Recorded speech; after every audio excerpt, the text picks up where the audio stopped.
Madame, Monsieur, bonsoir et bienvenue au 19h de ce 3 décembre à la une de l'actualité. Le président de la République, Abdelmajid Tebboune, a reçu Robert Floyd, le secrétaire exécutif de l'organisation du traité d'interdiction complète des essais nucléaires, et la délégation l'accompagnant. Nous l'écouterons dans quelques instants.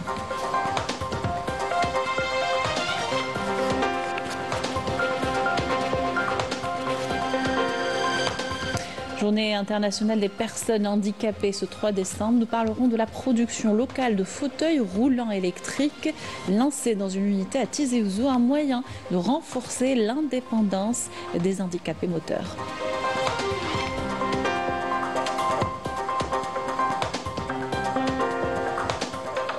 Un volet investissement ce soir avec une rencontre sur les points forts du climat algérien des affaires. L'exemple de la transition économique de 3 pays de l'Est de l'Europe a été présenté à l'occasion, et nous ferons le point également sur la nouvelle zone industrielle de Mechta de Fatima à Bojbarelic.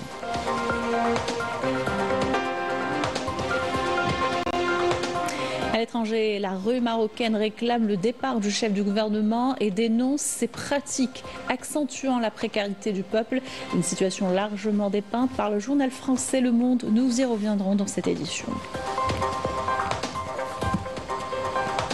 Bienvenue à tous, heureuse de vous retrouver. Je vous le disais en titre, le président de la République, Abdelmajid Tebboune, a reçu ce mardi Robert Floyd, le secrétaire exécutif de l'organisation du traité d'interdiction complète des essais nucléaires, et la délégation l'accompagnant. L'audience s'est déroulée en présence du ministre d'État, ministre des Affaires étrangères, de la communauté nationale à l'étranger et des Affaires africaines, Ahmed Attaf, du ministre d'État, ministre de l'Énergie et des Mines et des Énergies renouvelables, Mohamed Al-Qab, et du secrétaire général de la présidence de la République, Abdallah Mounji. Je vous invite à écouter Robert Floyd. It was a great honor and a privilege to meet with the president just now. C'était un grand honneur et un privilège de rencontrer le président et de discuter du partenariat entre l'organisation du traité d'interdiction complète des essais nucléaires et l'Algérie. Le président Tebboune a réitéré l'engagement de l'Algérie pour un monde sans essais nucléaires et sans armes nucléaires. Sa déclaration était très encourageante, car il était clair que son engagement était inspiré d'une histoire marquée par 17 essais nucléaires effectués sur le territoire algérien. Un fait auquel je peux m'identifier en tant qu'Australien, car 12 essais nucléaires ont été effectués sur le territoire australien. Nous nous sommes entendus pour poursuivre le travail afin de construire un monde meilleur pour les générations futures, sans essais et sans armes nucléaires. Where 12 tests were conducted on the territory of Australia. We agreed to continue to work to a world that would be a better place for the generations to come, without nuclear tests, without nuclear weapons. Thank you. Et un atelier a été organisé par le Centre national des données au commissariat à l'énergie atomique d'Alger. Il concerne les technologies d'interdiction complète des essais nucléaires dans les centres nationaux des données. L'événement s'est tenu en présence du ministre d'État, ministre de l'Énergie et des Mines et des Énergies renouvelables, Mohamed Al-Qab, et du secrétaire exécutif de l'organisation du traité d'interdiction complète des essais nucléaires, Robert Floyd. Les deux parties ont discuté à l'occasion des moyens de renforcer l'échange d'expertise entre les centres nationaux des données, faciliter la coopération entre les pays membres et l'organisation d'interdiction complète des essais nucléaires, notamment pour ce qui est de l'aspect technique et scientifique. À la demande des chaînes de télévision privées accréditées, le conseiller du président de la République chargé de la direction générale de la communication, Kamel Sidi Saïd, et le ministre de la communication, Mohamed Mziane, ont présidé une réunion avec les directeurs de ces chaînes pour discuter des mécanismes techniques d'adaptation à la nouvelle loi organique sur l'information et à la loi sur l'audiovisuel. L'occasion d'échanger des points de vue et discuter des préoccupations pour assurer une transition fluide pour l'application des dites lois. La réunion s'est tenue en présence des cadres de la Direction générale de la communication et des directeurs des entreprises et organes publics opérant dans le domaine de la communication et de l'audiovisuel. Dans l'actualité, le général-major Belkacem Hasnet, chef du département emploi préparation de l'état-major de l'armée nationale populaire, représentant le général d'armée Saïd Chengliha, ministre délégué auprès du ministre de la Défense nationale, chef d'état-major de l'ANP, a supervisé au niveau du cercle national de l'armée la cérémonie d'ouverture d'un atelier de révision du concept stratégique de la force africaine en attente. Celui-ci a été organisé conjointement avec le commissariat de l'Union africaine. Raouf Hamouche pour les détails. L'organisation de cet atelier en Algérie s'inscrit dans le cadre des directives émises par le président de la République, chef suprême des forces armées, ministre de la Défense nationale à l'occasion du 6e sommet semestriel de coordination de l'Union africaine tenu le 21 juillet 2024 au Ghana, portant notamment sur la révision du concept stratégique de la force africaine en attente. Cette réunion a enregistré la participation de Adoye Bonkole, commissaire aux affaires politiques, à la paix et à la sécurité de l'Union africaine, des cadres de la Commission de l'Union africaine, des experts, les communautés économiques régionales et des mécanismes régionaux de la force africaine en attente, des centres de formation d'excellence et des instituts de formation dans le domaine du soutien de la paix, des partenaires de l'Union africaine, ainsi que des représentants du ministère de la Défense nationale et de l'état-major de l'armée nationale populaire, outre des représentants du ministère des Affaires étrangères, de la communauté nationale à l'étranger et des affaires africaines qui ont également participé à l'atelier. Dans son allocution, le général-major chef du département emploi préparation de l'état-major de l'armée nationale populaire a souligné que cet événement constitue une opportunité pour revoir le concept stratégique de la force africaine, en attente dans la perspective de consolider la coopération et la coordination et d'asseoir la paix et la sécurité au niveau régional et continental. تعد هذه الورشة نقطة انطلاق محورية نحو تحقيق الهدف القاري المشترك. Cet atelier constitue un point de départ fondamental vers la concrétisation de l'objectif commun auquel nous aspirons tous, renforcer la capacité à faire face aux défis sécuritaires et politiques et assurer une réponse rapide et efficace face aux crises, ce qui contribuera à renforcer la sécurité et la stabilité au niveau continental, et ce, à travers l'activation de la force africaine en attente, qui constitue l'un des fondements dans la structure de la paix et de la sécurité africaine. التي تعد إحدى الركائز الأساسية في هيكل السلم والأمن الإفريقي. De son côté, le commissaire aux affaires politiques, à la paix et la sécurité de l'Union africaine a exprimé sa gratitude envers le président de la République algérienne démocratique et populaire pour l'accueil qui lui a été réservé, ainsi qu'à la délégation qui l'accompagne, soulignant l'importance de cet atelier qui vient consolider la paix et la sécurité en Afrique. First, I would like to express profound gratitude to the President of the People's Democratic Republic. Tout d'abord, je tiens à exprimer ma profonde gratitude au président de la République algérienne démocratique et populaire et au peuple algérien pour l'accueil chaleureux qui nous a été réservé à chaque fois qu'on vient en Algérie. Cet atelier représente une occasion en or pour échanger nos points de vue sur la force africaine en attente. Les dirigeants fondateurs de l'Organisation de l'Unité africaine, qui est devenue par la suite l'Union africaine, avait placé le concept de la force africaine en attente au cœur de la paix et de la sécurité du continent africain. And by extension, the African Union conceptualized the African Standby Force to be the heart of the continental peace and security architecture.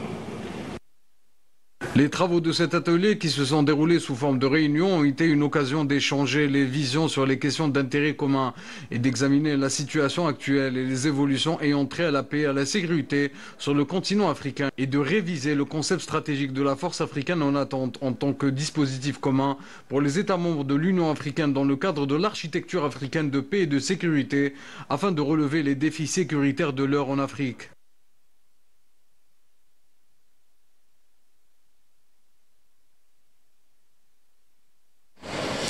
Présentation et débat ce mardi du projet de loi relatif à la protection et la promotion des personnes aux besoins spécifiques.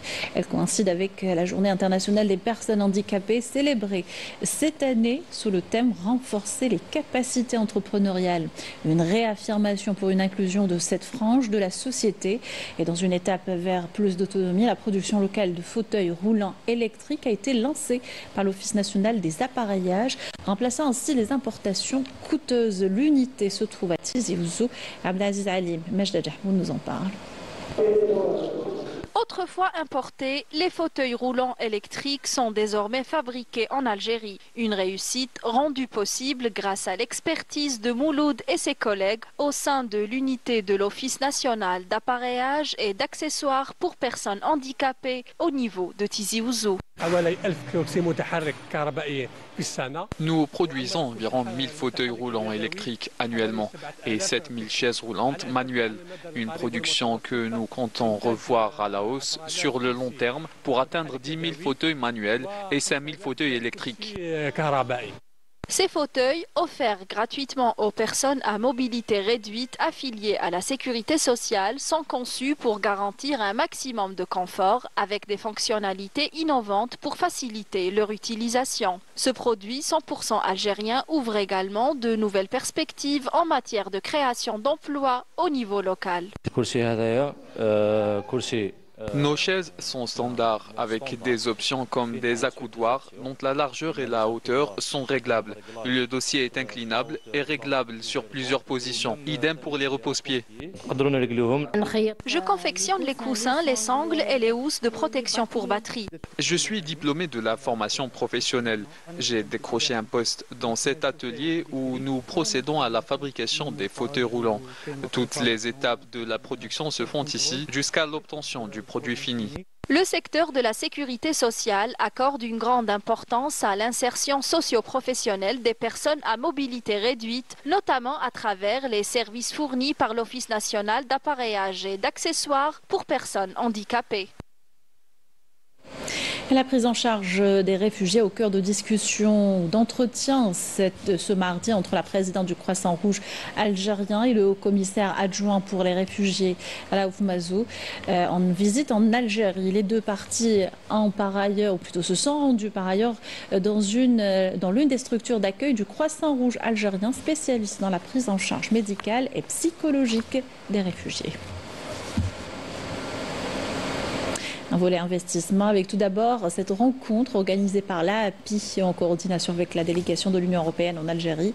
Il est question de présenter l'expérience de 3 pays d'Europe centrale en exemple de transition économique et diversification réussie. Les participants ont mis en avant les points forts du climat des affaires en Algérie. Compte rendu de Saïda Mayouf. Le dernier rapport sur les perspectives économiques mondiales du FMI, Fonds monétaire international, classe l'Algérie en tant que 3e économie du continent africain et pour cause, son taux de croissance était estimé à 4,1% en 2003 et son PIB à 264 milliards de dollars américains fin 2024. Une économie prospère et un climat des affaires on ne peut plus propice pour l'investissement durable, d'où la voie du renforcement de la coopération avec l'Union européenne dans différents domaines mutuellement bénéfiques. Il faut reconnaître qu'aujourd'hui, l'Europe et l'Algérie ont un véritable partenariat solide, une base solide justement pour ces échanges économiques et en termes d'investissement. L'Europe aujourd'hui est le premier acquéreur, le premier acheteur du gaz algérien qui est exporté. C'est un aspect important justement des termes de l'échange entre l'Europe et l'Algérie. L'Europe aussi est le marché d'exportation principal pour l'Algérie. Les principes ils sont basés sur les prérequis pour le regain de la confiance. Le climat des affaires a besoin d'une stabilité juridique. Nous avons une loi sur l'investissement qui garantit toute la protection aux investisseurs étrangers, aux investissements directs étrangers. Nous avons une visibilité sur les objectifs recherchés par l'Algérie en matière de développement, de promotion de l'investissement. La conférence sur la thématique de la diversification économique et l'investissement planche sur les expériences de 3 pays de l'Europe centrale à travers leur transition économique au cours des 35 dernières années. Nous avons venu pour expliquer comment se faisait la façon de transition dans nos 3 pays, la Tchéquie, la Pologne et la Hongrie. Vous avez déjà entendu que les invités, les professeurs ont expliqué qu'il n'y a pas une voie unique. parce que chaque pays était un peu différent. Aujourd'hui, la coopération entre l'Union européenne et l'Algérie va connaître un élan et une redynamisation, surtout dans des secteurs bien précis qui devient stratégique pour les deux parties. Et là, je citerai l'industrie manufacturière en particulier, aussi l'agriculture et tout ce qui est agroalimentaire. Développer un partenariat productif demeure une option stratégique pour l'Union européenne ainsi que pour l'Algérie qui n'a de cesse d'entreprendre des réformes significatives en vue d'améliorer davantage son climat des affaires, dynamiser son investissement et diversifier son économie. Et toujours à propos d'investissement, de nombreuses zones industrielles sont en cours de préparation pour le lancement des projets dans les plus brefs délais. Exemple ce soir de la nouvelle zone d'activité de Mechta de Fatima, Bodj Bouarerij. Reportage de Reda Tibermessine, commentaire Walid Yousfi. Mechta de Fatima, qui porte désormais le nom de l'ancien Moudjahed Abdelmajid Aouchiche, est la toute nouvelle zone industrielle de Bodj Bouarerij. Avec une superficie qui dépasse les 200 hectares, elle accueille de plus en plus de nouveaux projets d'investissement dont la plupart ont dépassé les 50% de taux d'avancement. Le taux de réalisation, on est à 55% actuellement. C'est une usine de fabrication de produits chimiques et principalement de la fabrication de l'acide sulfonique, le Texapan. Nous avons actuellement 30 employés. Mais une fois que l'unité sera en activité, nous pourrons atteindre 70 employés. Nous en sommes à 90% du taux d'avancement du projet.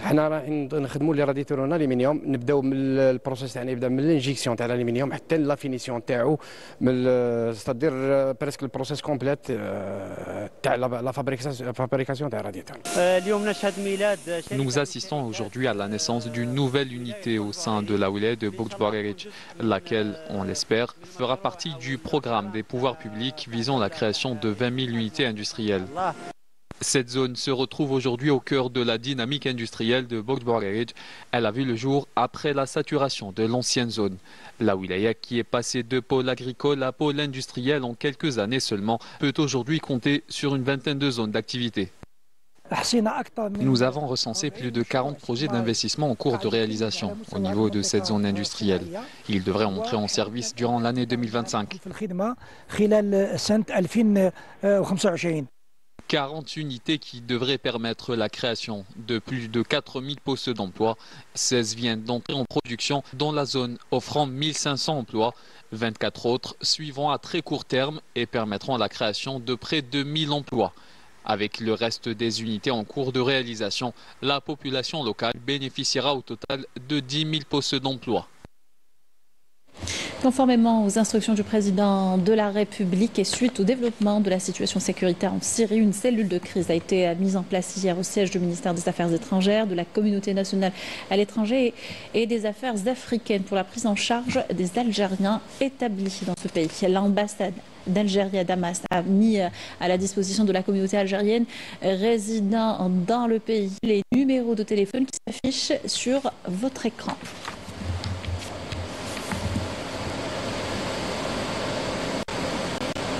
À Gaza, 12 Palestiniens ont été tués ce mardi dans les bombardements de l'entité sioniste. Le nombre de victimes palestiniennes dépasse les 44 500 depuis le début de l'attaque. Plus de 105 400 Palestiniens ont également été blessés.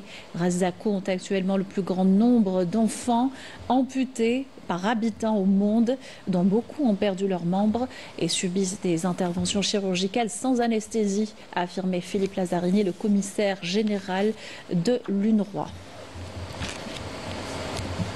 La rue marocaine bouillonne, réclamant le droit à une vie décente et surtout le départ du chef du gouvernement. Aziz Akhnouch est accusé d'inaction et de pratiques accentuant la précarité du peuple, une situation largement dépeinte par le journal français Le Monde. Il aborde l'hégémonie de l'oligarchie sur la vie politique. Le dernier remaniement ministériel est au centre des critiques, nous dit Raouf Hamouch.